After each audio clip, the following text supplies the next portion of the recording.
Bonjour à toutes et à tous, bienvenue pour cette vidéo de présentation, je l'espère assez rapide, du travail que vous devez maîtriser pour la mise en page, traitement de texte, et donc que vous devez revoir avant de faire la toute dernière épreuve.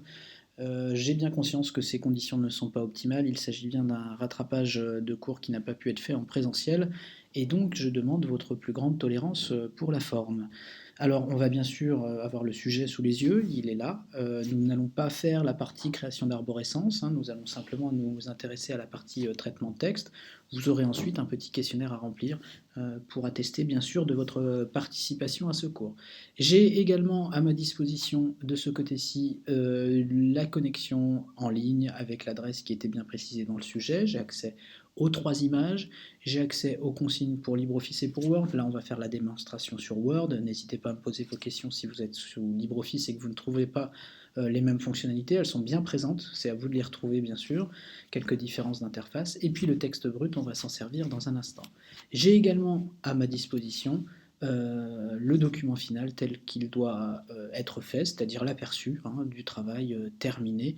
Évidemment, vous aviez ça lors de votre épreuve en version papier. Et puis enfin, j'ai mon logiciel. Moi, j'utilise donc Word sur un Mac. Ici, il y a quelques petites différences, mais je pense que chacun pourra retrouver sans trop de soucis selon la version dont il dispose sur son poste. Alors, commençons tout de suite par un petit peu d'organisation. J'ai 3 images. J'ai forcément besoin de m'en servir à un moment donné, donc je vais commencer par les télécharger. Je double-clique sur une image et puis je vais bien sûr aller chercher l'option télécharger. L'ordinateur me demande à quel endroit je le télécharge, j'ai paramétré ça avant de commencer la vidéo. Je le mets dans un dossier qui s'appelle Images. J'enregistre donc cette première image, elle porte des numéros, ça n'est pas inutile pour vous, j'essaie de vous simplifier un petit peu le travail. Même chose pour l'image numéro 2. Voilà, il va me demander à nouveau à quel endroit je l'enregistre, je reste dans le même dossier, et puis l'image numéro 3, ici, même opération évidemment, pour stocker cette image dans un dossier qui va nous être utile ensuite. Et puis enfin, je passe sur les sujets de consigne et je vais me connecter sur le texte brut, ce qui vous évite évidemment d'avoir à ressaisir le texte. C'est impensable d'avoir à taper le texte lors d'une évaluation sur la mise en page. Pour sélectionner tout le texte, je vous rappelle qu'on peut aller un petit peu plus vite. CTRL A sur ordinateur PC et commande A lorsqu'on est sous Mac. Ça sélectionne tout le texte. Et même chose, je vais copier-coller. Donc commande C sur Mac, CTRL C sur PC. Je vais me diriger dans mon traitement de texte Word et je vais coller ce texte. Voilà, évidemment, lorsque je colle tout ça, je colle avec les retours à la ligne, les shift entrées ou les entrées qui ont été faits par le créateur du texte, et donc il est possible qu'il y ait quelques différences. On va tout de suite se placer dans le menu accueil et je vais activer l'icône qui permet d'afficher toutes les marques de construction du document.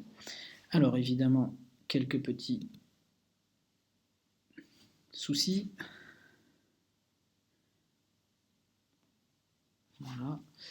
Donc évidemment, il est censé être en français et il ne l'est pas.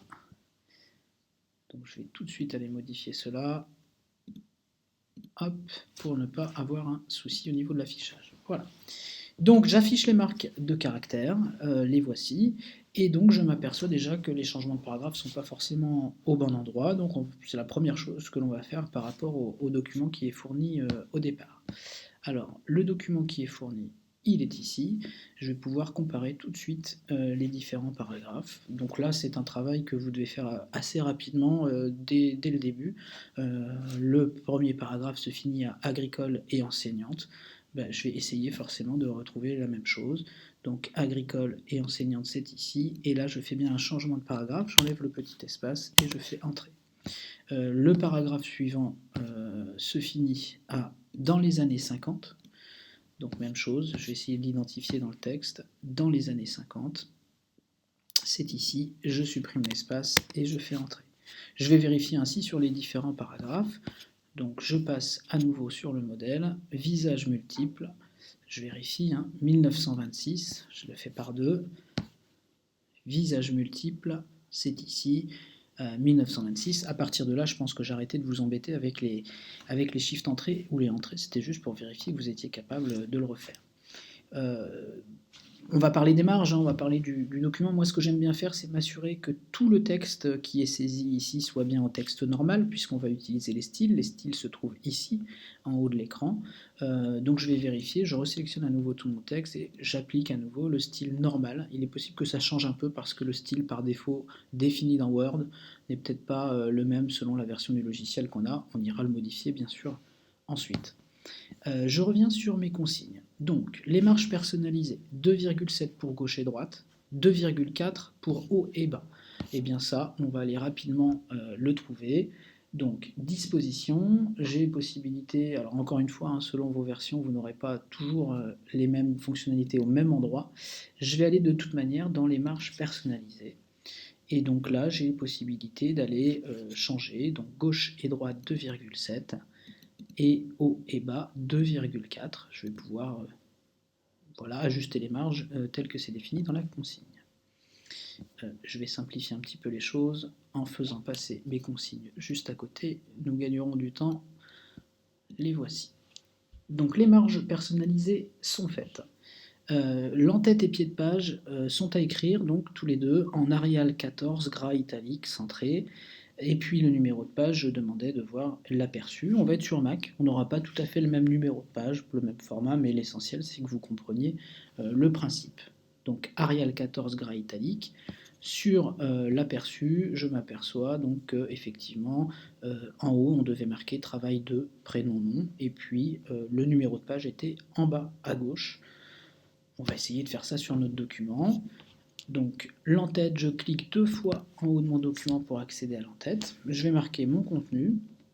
Donc travail de votre prénom et votre nom. Ensuite, on sélectionne ce texte-là. On va pouvoir en faire exactement ce qu'on en veut, c'est-à-dire le centrer, le mettre en Arial. Donc je vais chercher dans mes polices évidemment la police qui correspond. Et puis je peux choisir gras, italique et bien sûr la taille 14. J'ai tout de suite accès au pied de page, et dans ce pied de page, je vais pouvoir, alors j'ai un menu spécifique à l'entête et au pied de page, je vais pouvoir aller insérer un numéro de page. Alors c'est là, évidemment, que j'ai plusieurs options selon si je suis sur Mac ou sur ordinateur. Je vais insérer rapidement, moi, un numéro de page par défaut. Je sais que je peux aller dans Format si je veux le changer, évidemment. Donc là, il me le met en bas à droite par défaut. C'est un détail. Sur PC, on a plus d'options et on peut choisir les différents modèles. Sur Mac, il faut aller modifier les différents formats. Je ne vais pas m'attarder là-dessus. Je ferme les entêtes pied de page, soit en fermant l'entête directement, soit en cliquant 2 fois au milieu de mon écran. Et de cette manière, je me retrouve dans mon texte principal. Les images, on en reparlera juste après, mais je vais tout de suite m'occuper des différents styles avec les titres 1, les titres 2 et le style normal. Souvenez-vous que ça, c'est absolument nécessaire pour ensuite réaliser une table des matières. Notre traitement de texte ne sait pas où se trouvent les titres. C'est un ordinateur, il n'est pas doué de réflexion, donc il faut bien sûr lui indiquer à quel endroit se trouvent les grands titres, ce qu'on appellera les titres 1, et puis les titres de moindre importance, les titres 2. Et tout le reste du texte est en style normal. Alors, commençons par ça. Puisque nous allons appliquer le style normal, nous l'avons déjà fait à tout le document, mais on va préciser que le normal doit être en Arial 11, alignement justifié et des espacements particuliers. On y va? Mon texte est donc en normal. Je l'ai fait tout à l'heure, je peux le refaire, je le sélectionne à nouveau, commande A ou CTRL A, et j'applique normal. Par contre, ce que je vais faire, c'est un clic droit sur ce style normal, de manière à pouvoir modifier tout le texte qui est configuré comme du style normal. Que ce soit sur PC ou sur Mac, vous avez la possibilité d'accéder en bas aux détails de format lorsque vous n'avez pas assez d'options dans l'écran principal.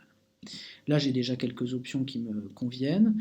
Donc, Arial 11, texte justifié. Donc voilà l'alignement. Arial 11, texte justifié. J'ai d'ailleurs les informations qui apparaissent ici. Si je veux accéder aux espacements avant et après, et à l'interligne, je vais aller dans Format, Paragraphe. Voici mes dispositions. Donc j'ai la possibilité de jouer sur les espacements et sur l'interligne, c'est-à-dire l'espacement des lignes. Donc moi j'ai demandé 1,5 lignes d'interligne dans les consignes, et j'ai demandé pour le style normal 0 points avant, 6 points après. Donc 0 points avant et 6 points après. Et je vais faire OK. À partir de ce moment-là, ça va s'appliquer pour tout le style normal de tout le document. Je valide et automatiquement mon texte a déjà pris forme en fonction des caractéristiques que je lui ai attribuées. Je vais faire la même chose, évidemment, pour les titres 1, titre 2. Je n'oublie pas les images et les légendes, j'y reviendrai ensuite. Et je reviendrai sur les toutes dernières consignes et la table des matières, bien sûr, dans un dernier temps. Cette présentation est un petit peu longue, mais je dois détailler pour que vous puissiez le refaire de votre côté. N'hésitez pas à le faire en même temps que le visionnage de la vidéo si vous avez besoin d'aide. Alors, je vais déjà aller identifier où sont les titres 1, où sont les titres 2. Et donc pour ça, il va falloir que j'aille regarder dans mon document.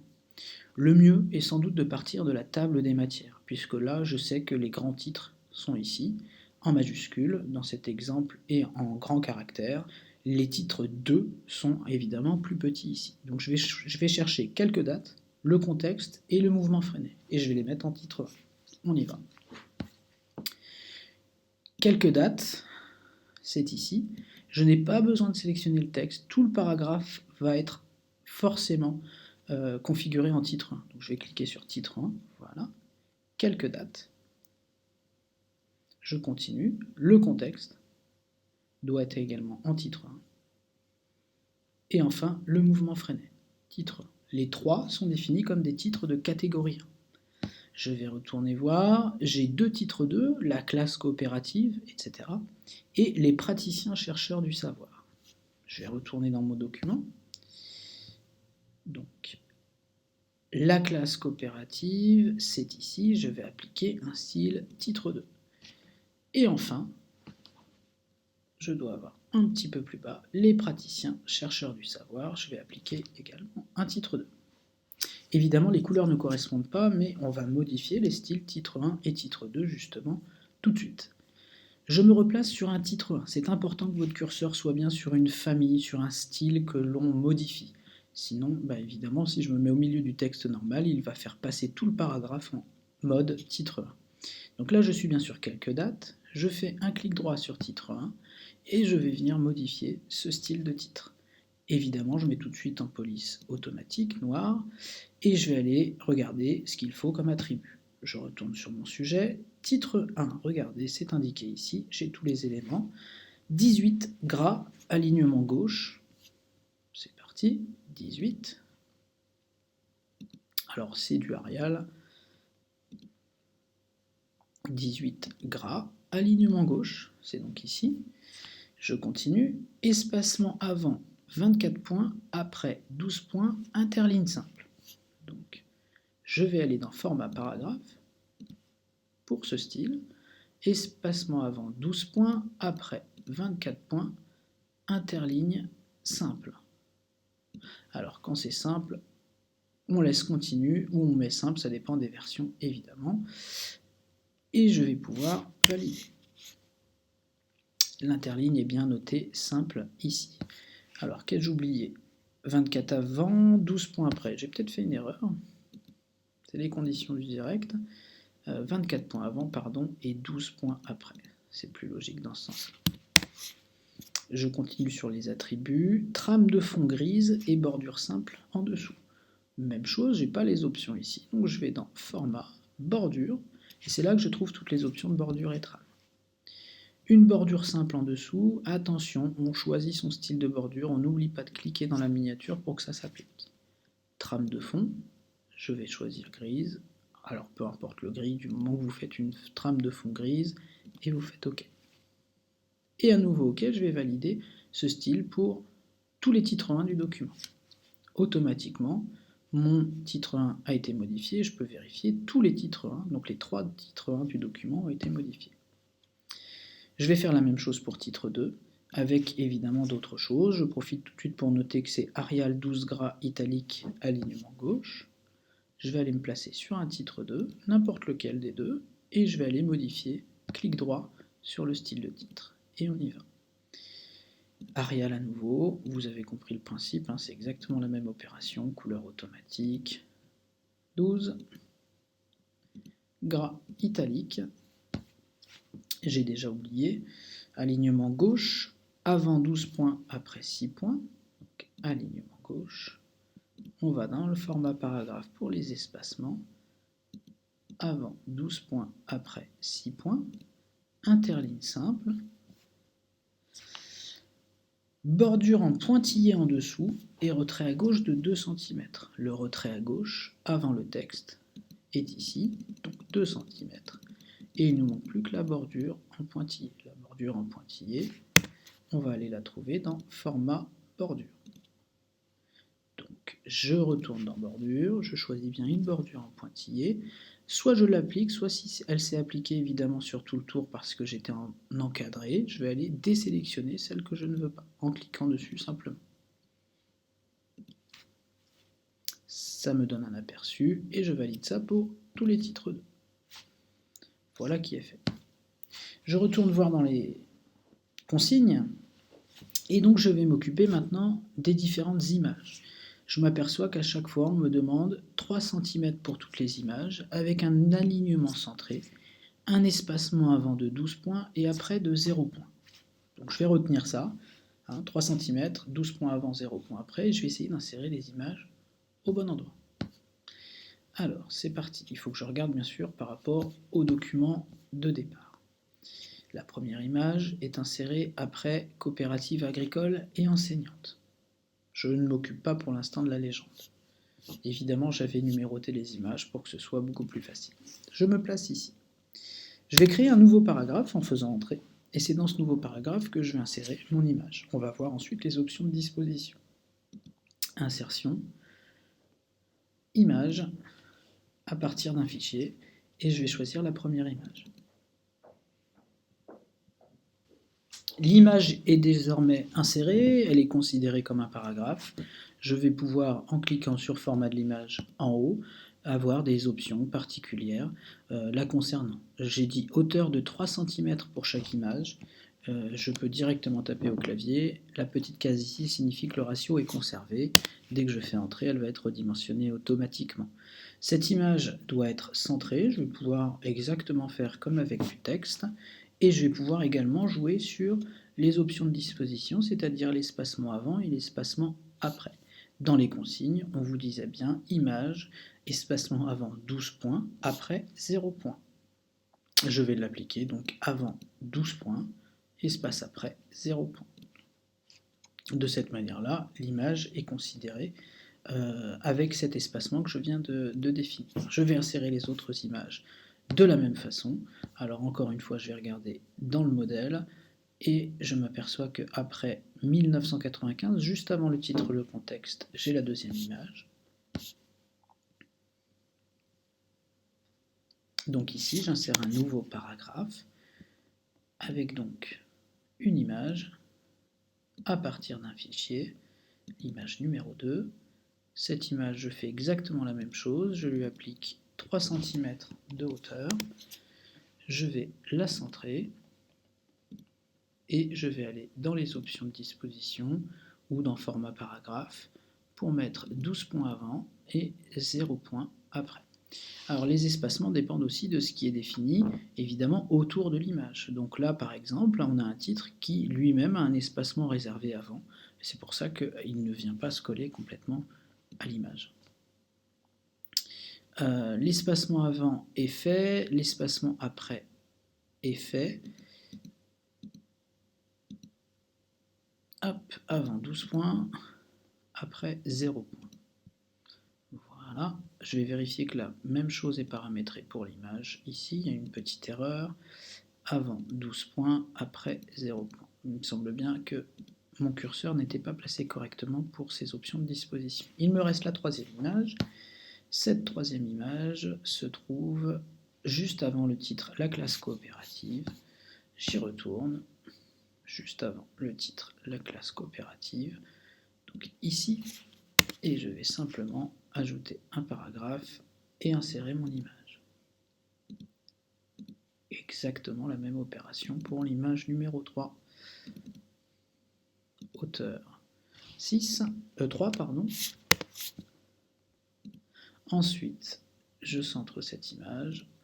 Je vais placer mon curseur juste à côté, disposition et l'espacement après de 0 points et avant de 12 points. Alors vous aurez remarqué peut-être qu'il y a cette marque de paragraphe.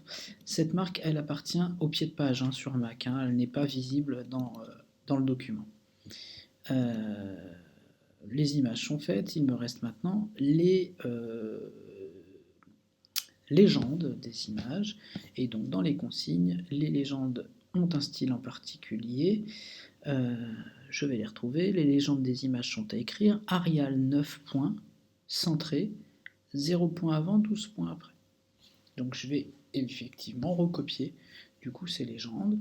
On va commencer par la dernière image avec simplement le nom de Célestin Freinet. Je vais m'y rendre et puis je vais remonter sur les deux autres images ensuite. Donc je me place juste en dessous, je vais tout de suite faire les dispositions. Avant 0 points pour se coller quasiment à l'image, après 12 points. Et donc le texte Célestin, alors si je tape au bon endroit ça ne va pas aller.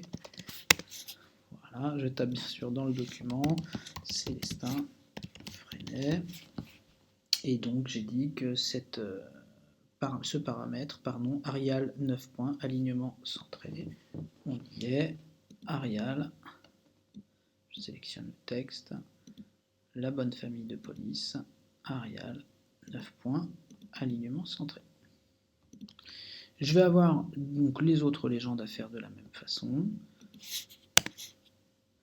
Je vais tout de suite aller faire la disposition, avant 0 points, après 12 points.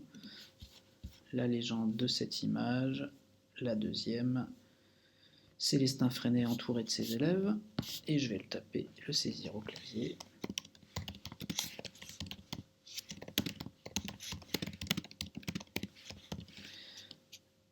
Et j'ai plus qu'à choisir la bonne police et la bonne taille de police, évidemment toujours au même endroit. On va répéter l'opération une dernière fois pour la première image,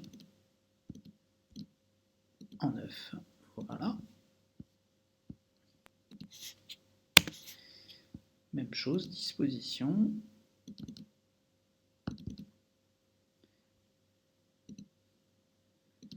Et donc la légende de la première image, Célestin Freinet tout simplement dans sa classe.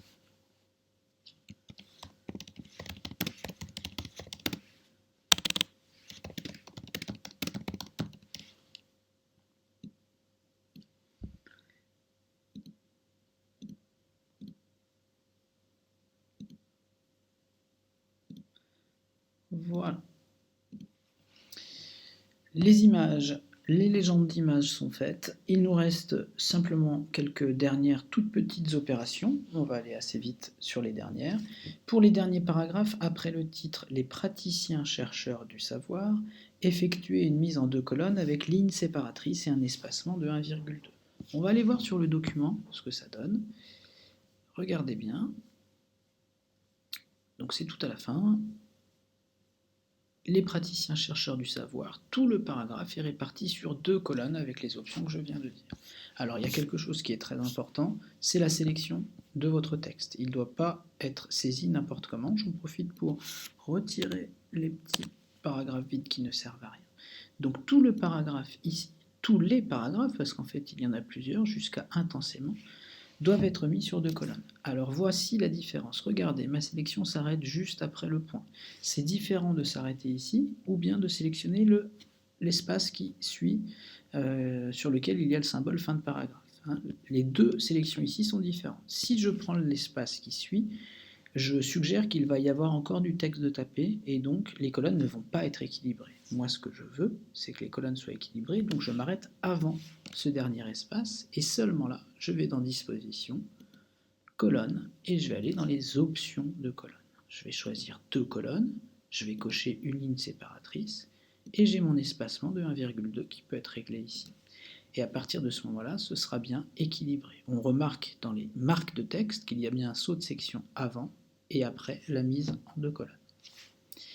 Autre chose qui était demandée, insérer une note de bas de page en bas de page 1 pour définir le mot Freinet, ligne 1 du texte brut. Le texte de définition est celui disponible en fin de texte brut. C'est donc bien ce texte-là qui va me servir. Je le sélectionne, alors je vais même le couper, c'est-à-dire que le texte va disparaître mais va rester en mémoire. Je vais faire CTRL X sur PC ou commande X sur Mac. Je coupe ce texte et je vais aller donc faire une note de bas de page. Je vais me mettre sur le mot Freinet, ligne 1, voilà, il est juste ici, juste après le T. Et je vais donc aller insérer une note de bas de page, c'est dans Références que l'on va le trouver. Voilà, Références, et j'ai donc inséré une note de bas de page, l'icône est identique sur Windows et sur Mac. Je me retrouve en bas de la page et j'ai plus qu'à coller mon texte. Attention de ne pas ramener comme moi un paragraphe vide, hein, j'ai fait effacer pour ne pas rajouter une ligne vide qui ne servirait à rien. Donc le terme Freinet comporte bien un petit 1 et puis tout en bas on a bien la note de bas de page. A priori, j'ai fait toutes les opérations qui sont jusqu'à présent données dans les consignes. Vous remarquerez cette fin de paragraphe qui est bien la fin de la section 1 des colonnes, c'est pas une ligne vide en plus. Et je rappelle que ce symbole ici fait partie du pied de page et donc peut être ignoré sans aucun souci. Je retourne dans les consignes et je m'aperçois qu'il n'y a plus qu'une table des matières, un titre principal du document à saisir manuellement. On va regarder tout ça. Évidemment, il faut faire un saut de page, puisque la table des matières, on va regarder dans le document principal, mais elle est toute seule sur la première page. Voilà, le titre, la table des matières, et puis on commence le contenu. Célestin Freinet uniquement à partir de la page suivante. Alors, je vais vous montrer comment on fait ça de manière un petit peu méthodique. On va se placer tout en haut du document, et on va d'ores et déjà vérifier qu'on est bien en texte normal, pas de souci. Et on va déjà insérer un saut de page de manière à voilà, pas avoir de soucis, envoyer tout le contenu qui suit mon curseur qui clignote sur les pages suivantes. Voilà, mon saut de page est inséré. Évidemment, si vous avez laissé les marques de texte, il faut bien remettre son curseur avant le saut de page. Alors ici, je vais insérer le titre, donc Célestin Freinet, et puis je le modifierai ensuite avec la bonne police. Je vais tout de suite faire entrer, c'est-à-dire que ma table des matières ne fera pas partie du même paragraphe que le titre. Je vais insérer ma table des matières et je modifierai mon titre ensuite. Pour la table des matières, référence, insertion selon les versions, table des matières, et je vais prendre une table des matières personnalisée. Alors on me propose plusieurs modèles, c'est pareil, des petites différences entre Mac et Windows. Moi je vous demandais le modèle recherché. On va regarder s'il est disponible. A priori il ne l'est pas. Donc voilà, je vais prendre une autre version la plus ressemblante possible. Voilà, par exemple contemporain, même si c'est pas tout à fait le même, évidemment. Et je vais faire OK. À partir de là, ma table des matières apparaît avec les numéros de page automatiquement. Évidemment, tout ça n'est pas centré sur la page parce que pour l'instant, je n'ai pas modifié mon titre. Je retourne justement sur les paramètres de mes consignes. Le titre principal en Arial 28 gras centré. Et c'est ça qui va faire nos espacements. 114 points avant, 144 points après. Donc on y va. Je choisis mon titre. Arial 28. Gras, centré, et c'est l'espacement qui devrait tout faire. J'ai dit avant 114 points, on peut le saisir manuellement, et puis après 144 points. Et voilà notre titre qui obtient ses propres espacements, et évidemment ça ressemble de plus en plus à l'aperçu final. Je peux retirer les marques de texte pour m'en assurer. Mes pages sont ici. Alors le numéro de page, je vous l'ai dit en préambule, est un petit peu différent, mais j'ai bien la répartition sur 6 pages également. Nous avons fait le tour de cette mise en page de ce document. La vidéo est un petit peu longue. Vous allez maintenant avoir un questionnaire à effectuer afin de vérifier que vous êtes capable de réinvestir ces connaissances et ces pratiques surtout pour la prochaine séance. Bonne continuation à tous et à toutes. À bientôt.